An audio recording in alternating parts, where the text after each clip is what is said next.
কল্পনা করুন আপনার কাছে একটি লটারির টিকিট আছে যার প্রাইজ মানি 1 কোটি টাকা, কিন্তু আপনি সেটি ক্যাশ করতে যাননি। কারণ আপনি ভাবছেন আমার পরনের জামাটি সুন্দর না, আমার চুল ঠিক মতো কাটা হয়নি, অর্থাৎ আপনি পারফেক্ট নন। অদ্ভুত শোনাচ্ছে না?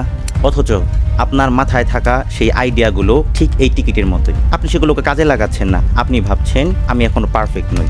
আপনার সেই আইডিয়াটা একদিন অন্য কেউ এক্সিকিউট করবে আর আপনি শুধু আফসোস করবেন। শুরু করার জন্য পারফেক্ট হওয়ার দরকার নেই, পারফেক্ট হওয়ার জন্য শুরু করাটা জরুরি। সাল 1961, নাসা একজন অ্যাস্ট্রোনট পাঠাবে স্পেসে। অ্যালান শেফার্ড সেই মানুষ। রকেটের ভিতরে বসে আছেন তিনি টানা 4 ঘন্টা যাবৎ। যান্ত্রিক সমস্যার কারণে লঞ্চ হচ্ছে না। ভয়, অনিশ্চয়তা, মৃত্যু চিন্তা সবই ছিল তার মাথায়। এক পর্যায়ে তিনি বিরক্ত হয়ে কন্ট্রোল রুমকে বললেন, why don't you fixed your little problem and light this candle, মানে ছোটোখাটো সমস্যাগুলো ফিক্সড করুন আর আমাকে পাঠান। সেদিন অ্যালান শেফার্ড আমেরিকার প্রথম মানুষ হিসেবে মহাকাশে গিয়েছিলেন। তিনি রেডি হওয়ার জন্য অপেক্ষা করেননি, তিনি শুধু শুরু করতে চেয়েছিলেন। আপনি কেন শুরু করতে পারছেন না?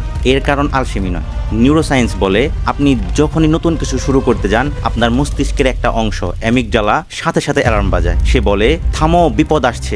কিন্তু সেই বিপদটা আসলে বিপদ নয়, সেটা হলো ব্যর্থ হওয়ার ভয়, লোকে কি বলবে সেই ভয়। এবং আপনার মস্তিষ্ক এই ভয়গুলোকে সত্যিকারের বিপদ মনে করে এবং আপনাকে রক্ষা করতে চায়। আর সেই রক্ষার নামই হলো আরেকদিন শুরু করব।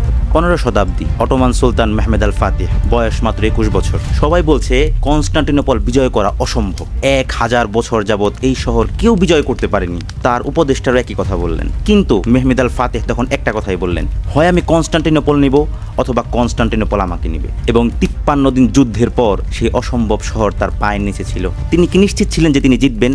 না, কিন্তু তিনি শুরু করতে চেয়েছিলেন। যে পারফেক্ট মোমেন্টের জন্য আপনি অপেক্ষা করছেন, সেই পারফেক্ট মোমেন্ট আপনার জীবনে কখনোই আসবে না। আপনি নিজেকে যতই প্রিপেয়ার করেন না কেন, 100% রেডি আপনি কখনোই ফিল করবেন না। কারণ রেডি হওয়ার অনুভূতিটা আসে শুরু করার পরে, আগে নয়। আপনার আইডিয়া, আপনার প্ল্যান যদি আপনার মাথায় বন্দি থাকে, সেটি কখনোই পৃথিবীতে আলোর মুখ দেখবে না। এবং অন্য কেউ সে আইডিয়াটা নিয়ে একদিন কাজ শুরু করবে আর আপনি শুধু আফসোস করবেন এবং বলবেন এটা তো আমিও ভেবেছিলাম, কিন্তু সে সফল কারণ সে শুরু করেছিল আর আপনি শুধু ভেবেছিলেন। শুরু করার জন্য বিশাল সাহসের প্রয়োজন হয় না, প্রয়োজন হয় শুধু প্রথম পদক্ষেপে।